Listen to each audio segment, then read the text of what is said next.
반란의 수괴였던 압살롬이 참혹한 최후를 맞으면서 쿠데타는 끝납니다. 압살롬을 지지하던 많은 군사들, 또 베냐민 지파를 비롯한 여러 지파 사람들이 압살롬의 죽음과 함께 다 달아났습니다. 흩어졌습니다. 이제는 어디에서도 다윗을 대적하는 세력들을 볼 수가 없습니다. 완전히 내전이 종료된 겁니다. 그런데 분위기는 묘합니다. 묘한 상황이 벌어졌습니다. 왜 그랬을까요?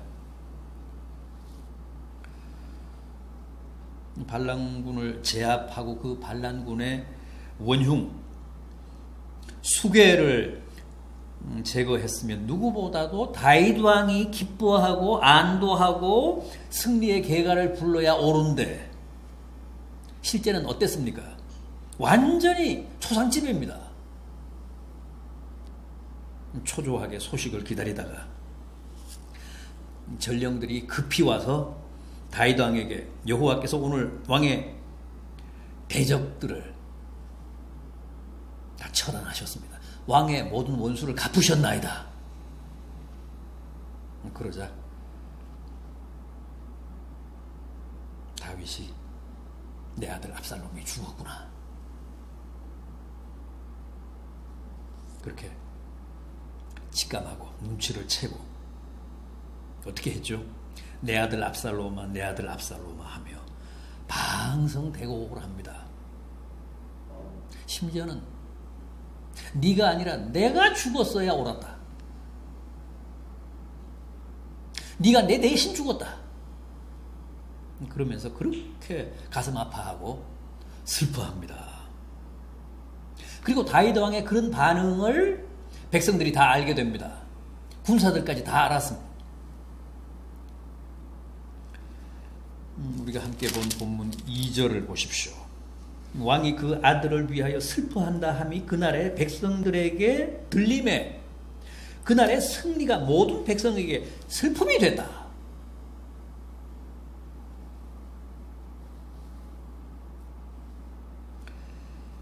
승리가 기쁨이 아니라 도리어 큰 슬픔을 가져다 준 꼴이 됐다는 겁니다.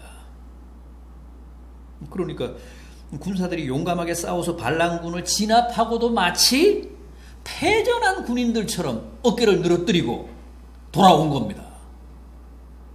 패잔병처럼 돌아왔습니다.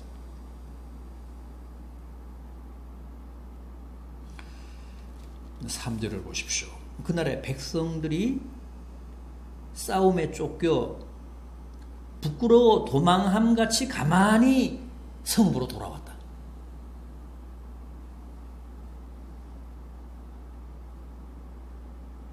그리고 다윗 왕은 여전히 아들 압살롬의 이름을 부르며 식음을 전폐하고 슬피고 웁니다. 4절을 보십시오. 왕이 그의 얼굴을 가리고 큰 소리로 부르되 내 아들 압살롬아, 압살롬아, 내 아들 압살롬아, 내 아들아.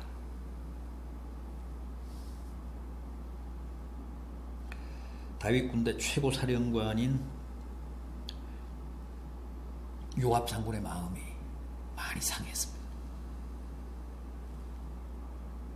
더구나 요압은 직접 압살롬의 심장에 단창을 3개나 꽂았잖아요.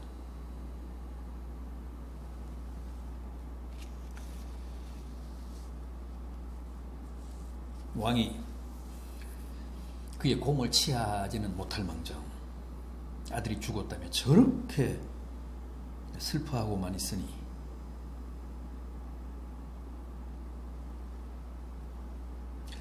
그럼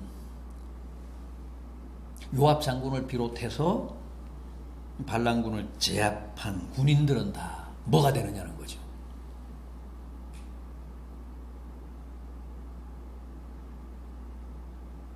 원수들을 진멸하지 않았어야 옳다는 것인지 옳았다는 것인지 또 자기들이 왕과 나라에 공을 세운 게 아니라 도리어 해서는 안 될 짓을 저질렀다는 것인지, 요압도 또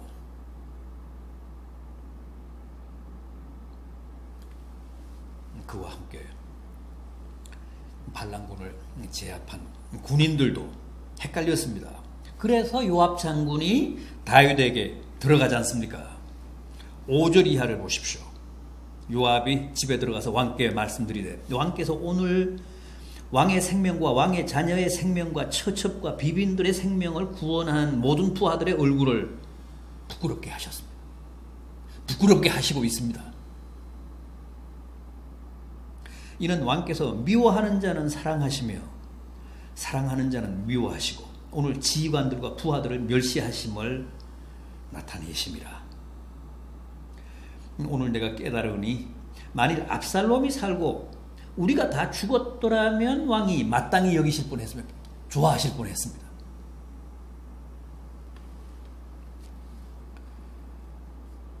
이 싸움에서 우리가 죽고 압살롬이 살았더라면 왕이 참 좋아하실 뻔하셨습니다.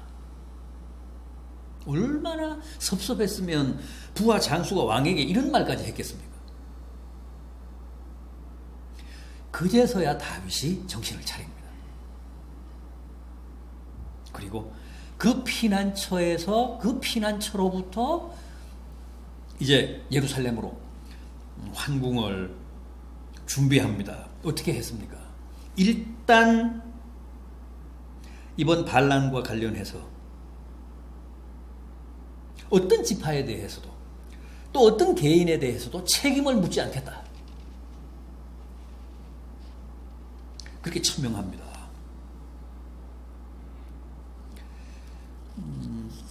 12절을 보십시오.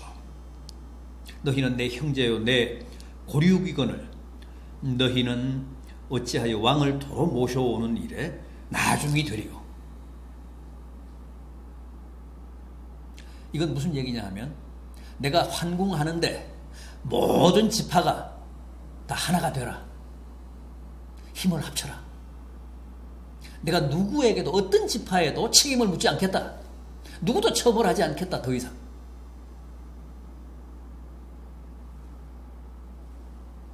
사실 베냐민 지파를 위시해서 여러 지파가 이번 압살롬의 반역에 가담을 했습니다.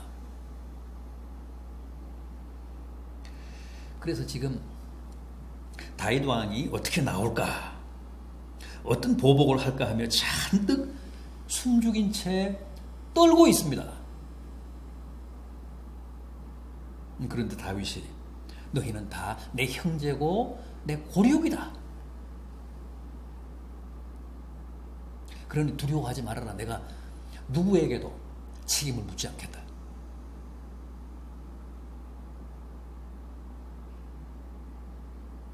나 다윗 왕을 도로 예루살렘으로 모셔가는 일에 어떤 지파도 나중이 되지 말라. 다 함께 힘을 모아서 나를 예루살렘으로 다시 데려가라.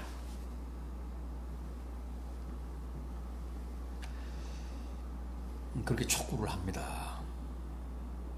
그러면서 누구도 내치지 않고 다 포용하고 다 용서하겠다며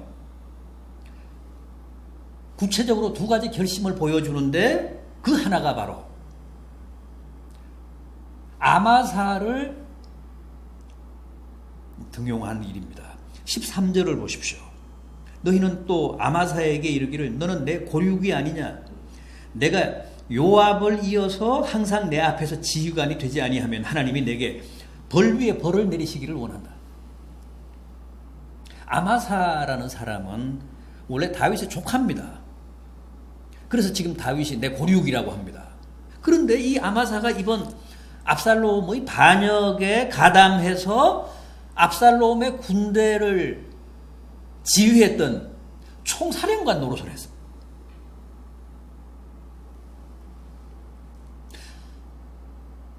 압살롬의 제2인자였습니다.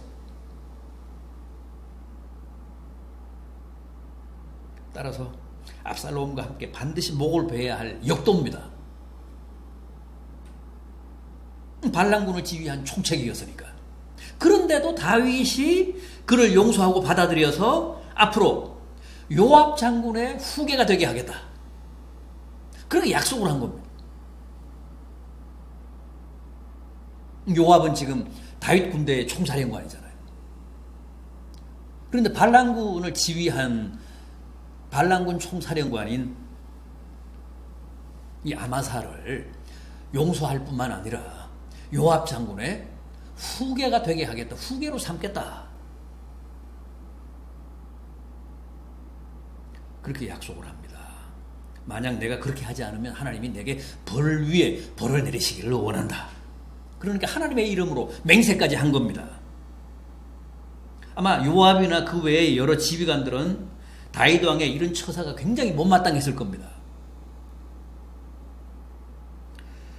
그러나 다윗도 그걸 다 알고 있었겠죠. 그럼에도 불구하고 대승적 차원에서 그런 큰 포용력을 보인 겁니다. 지금 보복을 두려워하고 떨고 있는 반란 세력들을 안심시켜서 사회 통합과 나라의 안정을 꾀하고 싶었던 거예요. 생각보다는 많은 지파의 여러 사람들이 그 반란군에 가담을 했기 때문에 사실상 지금 나라가 국론이 양분되어 있습니다. 어떻게든 이걸 하나로 통합해야겠다. 그래서 대범한 포용력을 보인 겁니다. 그럴 뿐만 아니라 또 하나 시므이를 용서했습니다. 시므이가 어떤 사람이죠? 다윗이 비참한 심경으로 압살롬의 반란을 피해 피난길에 올라서 바후림이라고 하는 베냐민 지파 마을을 지날 때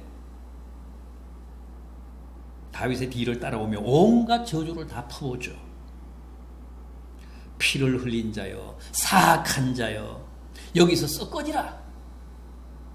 여호와께서 사울 족속의 모든 피를 내게로 돌리셨도다. 네가 사울에게서 왕의 자리를 빼앗았으나 이제 여호와께서 이 나라를 내 아들 압살롬의 손에 넘기셨도다.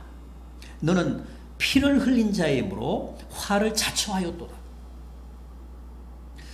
그러면서 침을 뱉고 돌까지 던졌습니다.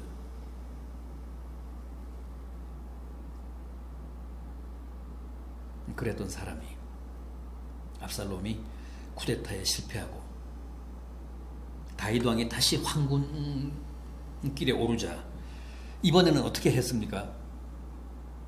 제발로 찾아옵니다. 다윗을 찾아오는데 혼자 온 게 아니라 베냐민 지파 사람 1000명과 함께 찾아옵니다. 뿐만 아니라 사울 집안의 사람인 시바와 시바의 아들 15 종 20명과 함께 다윗 왕을 찾아옵니다. 다윗 왕이 요단강을 건널 때 이용하시라고 나룻배까지 제공합니다. 그러고서 손이 발이 되도록 빕니다.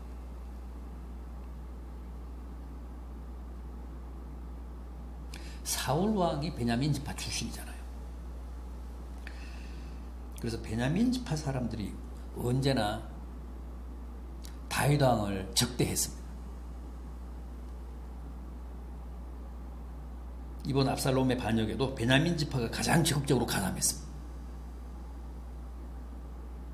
그래서 압살롬의 거사가 실패로 돌아가자 그들이 다윗의 그 후환을 가장 두려워했습니다.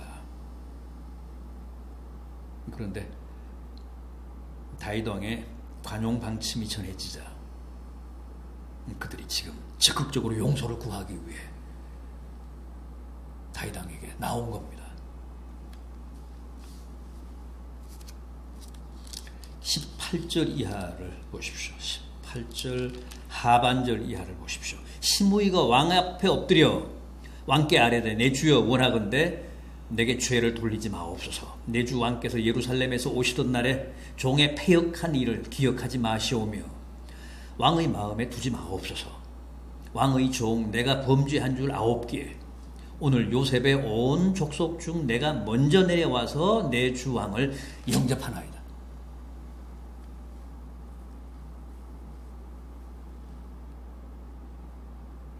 그때 다윗 군대의 지휘관 중에 하나인 아비새가 다윗 왕에게 뭐라고 합니까? 21절입니다. 수루야의 아들 아비새가 대답하여 이르되 시므이가 여호와의 기름 부으신 자를 저주하였으니 그로 말미암아 죽어야 마땅하지 아니하겠나이까. 그러나 다윗은 그를 용서합니다. 23절을 보십시오. 왕이 시므이에게 이르되 내가 죽지 아니하리라. 내가 죽지 아니하리라 하고 그에게 맹세하니라.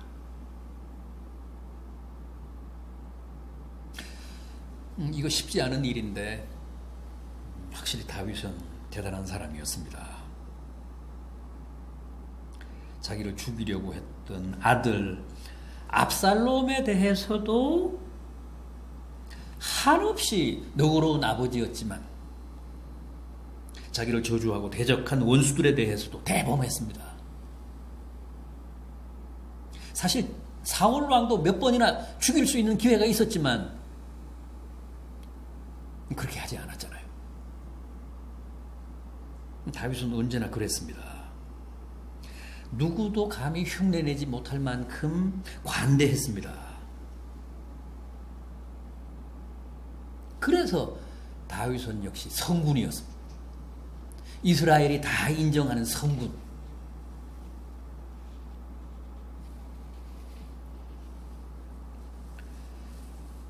사사로운 복수심에 얽매이지 않고 언제나 대승적 차원에서 남을 용서하고 또 적대 세력까지도 다 포용했습니다.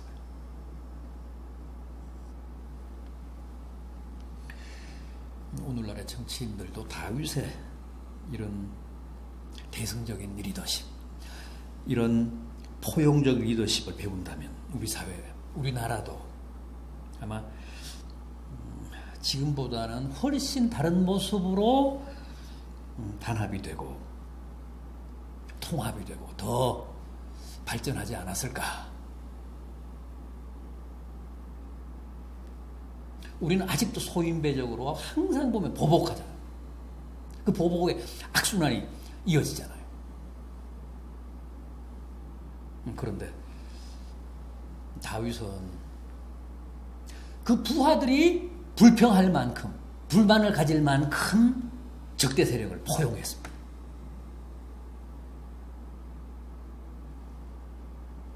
그만큼 그릇이 컸던 사람이에요.